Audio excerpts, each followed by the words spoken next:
Okay, so this is part 4. What is happening to role play? I'm Jonathan Alvin, NycosRPG, and we are talking about role playing as a mechanism and as a style of play, and I'm talking about what's going on, what's changing.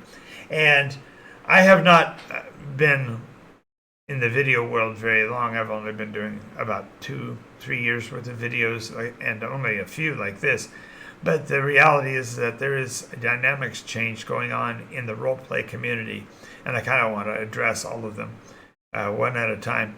And of course, if you have any comments, make sure you leave the answers to their questions in my chat box, and you can also reach out to me through the YouTube channel's comments. I'll be glad to respond, and I tend to respond to all of them relatively quickly.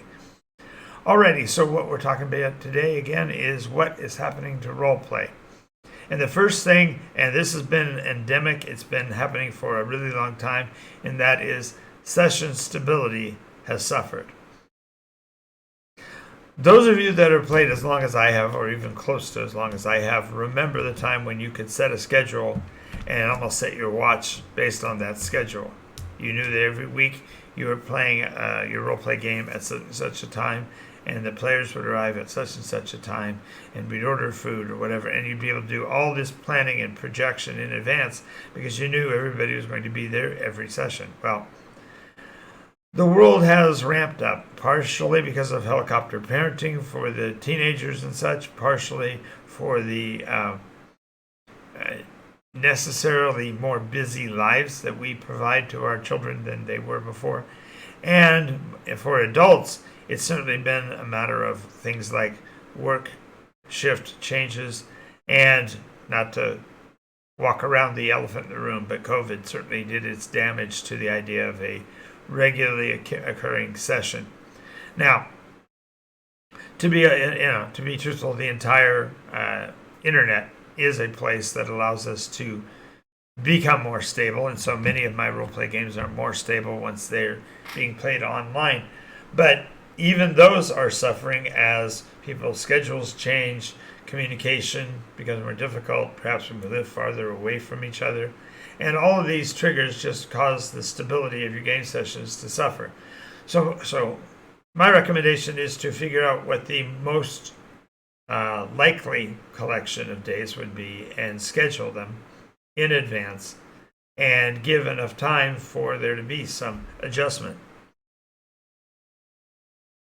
I have one group, for example, that was playing consistently on Wednesday evenings because we had a physical site. Once we switched to online, then all of a sudden life started getting wonky and strange, and schedules change and such. And so now we have to move our Wednesday game some weeks to a Friday, some weeks to an earlier time on Wednesday, sometimes not play at all for a week. And this tends to create problems in your campaign and make it more difficult to keep players engaged.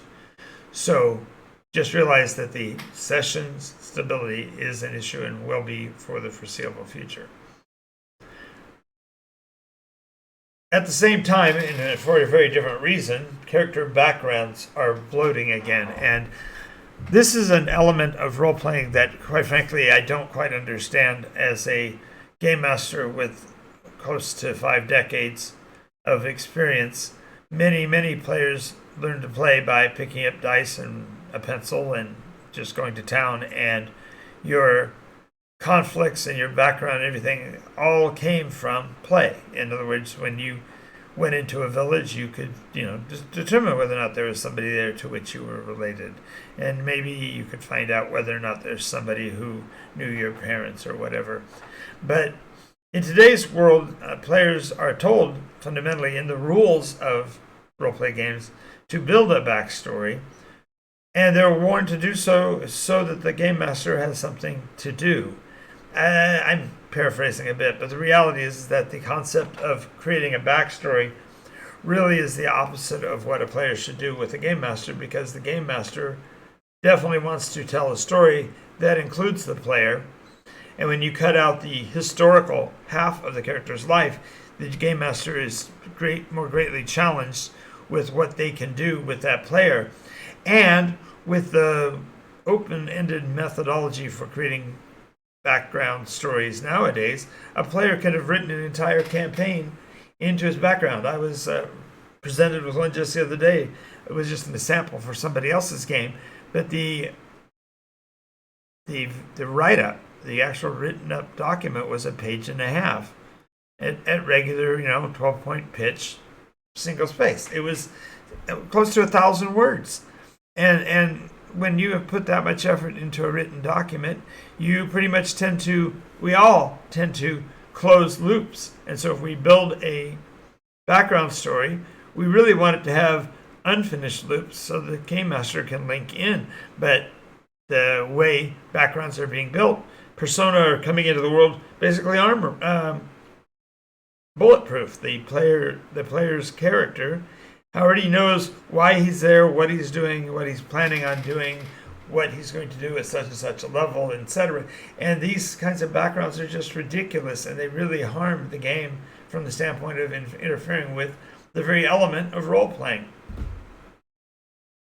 Add to these two things, you've got the issues that the world's game systems are now critically under review. There are many gamers who are looking at the different styles of role play, and they're looking for alternatives because the big ones are in danger of a major change, whether there's going to be a rules change, or whether it's a dynamics change, or whether it's going to be story elements. There's all kinds of ways that the game can go that would make it so that a player will feel uncomfortable continuing in a game system because he doesn't know what the options or alternatives are. And so when you are aware of that, therefore you have to be conscious of the fact that the game system that you are wishing to play may or may not be what the players either want or desire to play in. And therefore it causes games group to splinter and shatter and such. Now this one's a little bit more nuanced. Those of you that play role-play games and utilize miniatures, terrain, and figures, there's a major amount of scale creep going on, as many of the manufacturers are hard-pressed to create machined quality models at the more traditional miniature scale, and instead want to enhance the detail and the artwork they're able to present on their models, and therefore there is a measure of scale creep. And this is perhaps a little, as I said, nuanced, but the idea here is that a model that was 3 inches long in a previous iteration now is seen as comically small when the same model would be 5 inches long or 7 inches tall or whatever.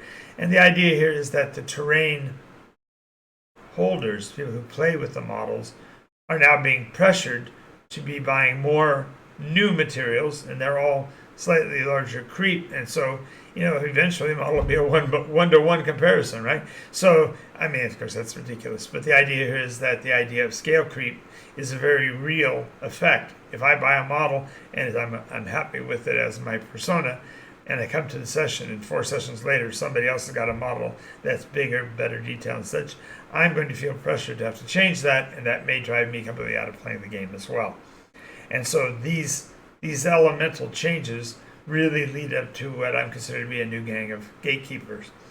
Role-playing games, especially in the earlier periods, were arcane enough. They were difficult to learn how to play. They used some math. Most players don't want to deal with any kind of formulas or addition, subtraction. They just want to roll dice. And so this move towards more sophisticated games leads to a more sophisticated playing audience, which leads to new gatekeepers who want to draw the lines and say, well, 5th edition, but you have to include all of the books, or 5th edition, and you have to include Mordenkainen's Blood War. There's all these different methodologies that they are trying to use that draw lines in the sand, which breaks game groups apart, because maybe you're on that one side of that or the other, and it's just difficult. It's just difficult.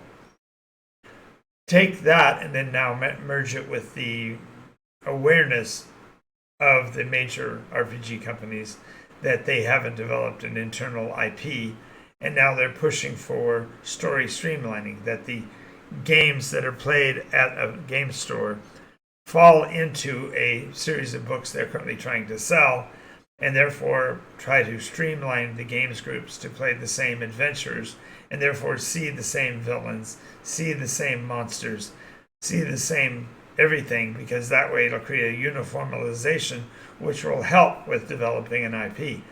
This is a problem because many game masters are more creative, more especially the older ones have been doing creative stuff long enough that they push back on the elemental storyline or the mechanistic storyline and want to increase the creativity and innovation.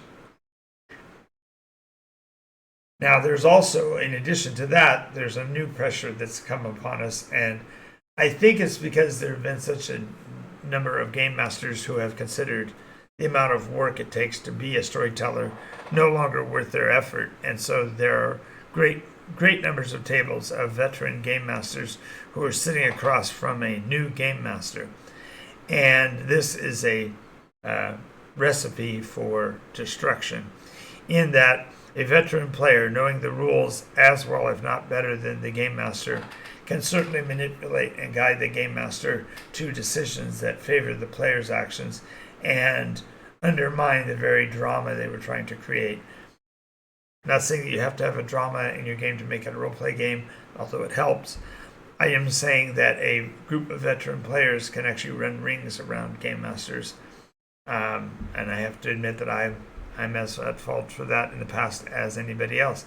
When I was in my 20s, we had a games group that was very competent, and we heard that the local high school was holding an open tournament. They wanted players from everywhere and every time and every type to come and play. So we went over there, signed up as a group, all got our badges, and proceeded to not only run the adventure but run the storyteller ragged. And at the time, it felt like a good thing, but reality is that it was just a precursor for what we're dealing with now, which is en masse a very large number of veteran players are grinding new game masters into the dust, leaving us with fewer game masters overall, or a group of much more jaded, much more cynical game masters who literally see the game almost as adversarial. So this is very much a problem in the games marketplace, and it may not be spoken of much, but there's really a danger. So my recommendation to veterans is, if you haven't yet picked up your shield and tried to run a game yourself, veteran players do make great game masters. So just take that into consideration.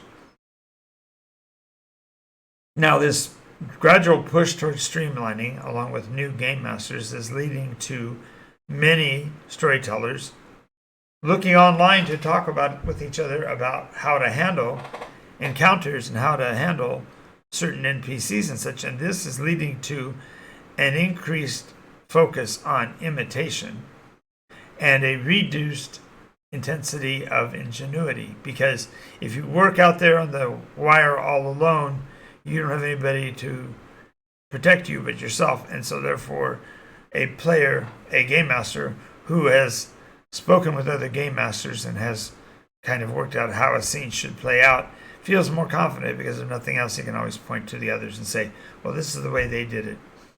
And the challenge here is that makes things rather difficult to be creative. It's far easier to replicate rather than to innovate. So this is a danger for role-playing, because it actually is killing the element that was at the core of the role-playing environment. And then finally, VUCA is driving players away. And if you aren't aware of what VUCA is, I'll go over here really quickly. But the idea is that the world has become volatile, uncertain, complex, and what's the last one? It's accelerating. It's faster. It's moving way faster. There's more chaos involved in the world because of VUCA. Volatility, meaning that things change and people don't like people based on things they said. Nowadays, with the cancel culture, uncertainty because you don't know whether the company is going to stay in business because somebody might be performing criminal enterprise behind the doors. Complexity because every games master wants the rule set to be much more their own and wants to identify, put their thumbprint on what's going on because they're the ones that are picking the choice. And then the accelerated nature of things just simply means it gets out of hand. You can't keep up with it.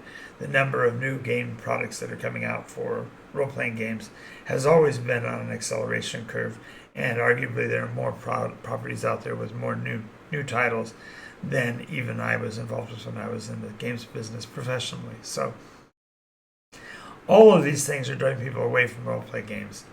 But there is a role-play revolution that is underway. If you want to check out NycosRPG.com, my website has information on the property and such. You can find out even more information at www.NycosRPG.info, which is my lore site, so you can actually pick up on the story elements and such. And then finally, also, if you want to become involved with our operation, you can check out the program at patreon.com/Nykos.